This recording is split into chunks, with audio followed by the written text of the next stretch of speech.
भर्ती में सम्मिलित किए जाने का विगत 14 सितंबर को हाईकोर्ट नैनीताल ने आदेश जारी कर दिया गया था।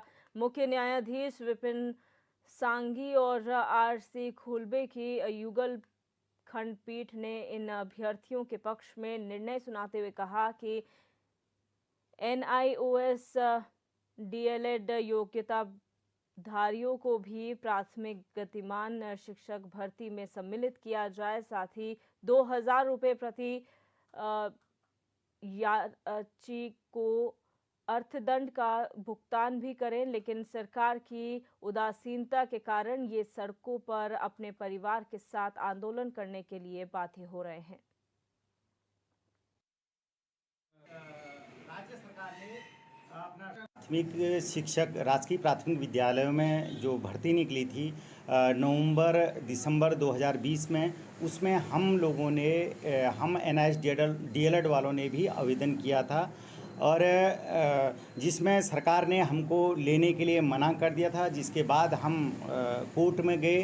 कोर्ट में एक बार हमारा सिंगल बेंच का आदेश आया, उसके बाद 3 बार हमारा डबल बेंच ने इंटरिम हमको रिलीफ दिया। सरकार से कहा कि इनको आप भर्ती में जो गतिमान भर्ती है उसमें शामिल करिए। हम लोगों को सरकार ने तब भी नहीं लिया। ये कहा कि आपका जब तक अंतिम फैसला नहीं आ जाता है तब तक हम आपको नहीं ले सकते हैं। माननीय मंत्री जी से हम कई बार उनके द्वार पर गए, पर मंत्री जी ने बारंबार हमको यही कहा जब तक आपका कोर्ट का अंतिम फैसला नहीं आ जाता है तब तक हम आपको नहीं ले सकते हैं। अधिकारियों से इस संदर्भ में माननीय हाई कोर्ट ने 14 सितंबर को हमारे पक्ष में निर्णय सुना दिया है और उन्होंने न केवल निर्णय सुनाया और सरकार को ये भी कहा है 2000 रुपये का अर्थदंड आप प्रत्येक याची को देंगे, परंतु इतना होने के बावजूद भी माननीय मंत्री जी संज्ञान नहीं ले रहे हैं। सीमांत जनपद चमोली से आए हैं और पिछले 1 महीने से हम यहाँ पे रुके हुए हैं। यहाँ तक कि हमारे सारे आर्थिक सोर्स जो स्रोत हैं वो ख़त्म हो चुके हैं और हमें जो है अपने सहयोगियों से, अपने रिलेटिव से वो पैसा मांग के यहाँ पे रहना पड़ रहा है।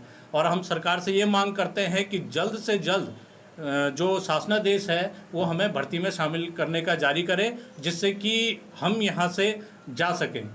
क्योंकि पिछले 1 महीने से हम बहुत ज़्यादा परेशान हैं। बहुत ही सीमांत जनपद से हम आए हैं। हम जैसे मैं चमोली से हूँ, कोई चंपावत से आया है, कोई बागेश्वर से आया है, यहाँ तक कि पिथौरागढ़ से भी हमारे साथ साथी हैं और वो बहुत ज़्यादा परेशान है। सरकार जिस तरह की हरकतें कर रही हैं और हम लोगों की बातों को नहीं सुना जा रहा है, अनसुना किया जा रहा है। कंटिन्यूसली हम लोग उनके कभी आवास पे जा रहे हैं, कभी वो सचिवालय के लिए बोलते हैं कि वहाँ संपर्क कीजिए, कभी निदेशालय हमें दौड़ाया जाता है। तो we have gone through all the sufferings, so it is unbearable nowadays. अब ये हमारे लिए असहनीय हो गया है। हमें भी अच्छा नहीं लगता कि हम किसी दूसरे के आवास के ऊपर सामने खड़े रहें। हमें कोई शौक नहीं है। हमें भी दिल करता है कि we have to gather with our families, हम अपना सेलिब्रेशन जो है फैमिलीज़ के साथ करें। लेकिन कौन चाहता है, क्या कहते हैं, कि अपना घर बार छोड़ के यहाँ बैठे, बट मजबूर किया जा रहा है। हम तो सिर्फ ये चाहते हैं कि सरकार माननीय हाई कोर्ट का जो वर्डिक्ट आया है 14 सितंबर का, उसका संज्ञान लेते हुए, उनका सम्मान करते हुए, न्याय प्रणाली का सम्मान करते हुए, यथाशीघ्र जो उनको समय दिया गया था 28 दिनों का, उसको आप पालन करते हुए हमें जल्द से जल्द नियुक्ति प्रदान करें। हम सिर्फ इतना ही चाहते हैं। हम कोई बहुत बड़ी बात तो सरकार से कह नहीं रहे हैं। यहाँ पर को क्योंकि सरकार की ओर से हमारे लिए किसी भी तरह का जो कार्य है वो हमारे लिए नहीं किया जा रहा है और हमने यहाँ तक कि सारे ही त्यौहार हम लोग यहाँ पर को मना चुके हैं। अपने लास्ट टाइम ये दशहरा है, वो भी हमने अपना समय घर ना जा कर के, काफ़ी हम लोग 13 जिलों से आए हुए यहाँ पर को शिक्षक हैं और काफ़ी परेशानियों से हम यहाँ पर आ रहे हैं। सारे त्यौहार हम यहाँ पर मना चुके हैं। अगर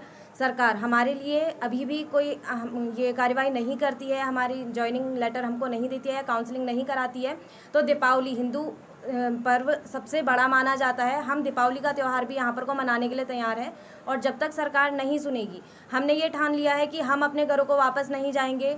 जबकि इतनी भी परेशानी हो चुकी है कि जो हमारे पास रुपया था अभी तक जो हमने कमाया था, प्राइवेट स्कूल्स में हम लोग काम कर रहे थे, वो सारा अब हमारे सोर्सेज सारे बंद हो चुके हैं और हमको अपने घर वालों से या किसी साथ परिचित से हमको वो रुपया उधार में कर्ज में लेकर के तक हम लोग यहाँ पर को आ रहे हैं।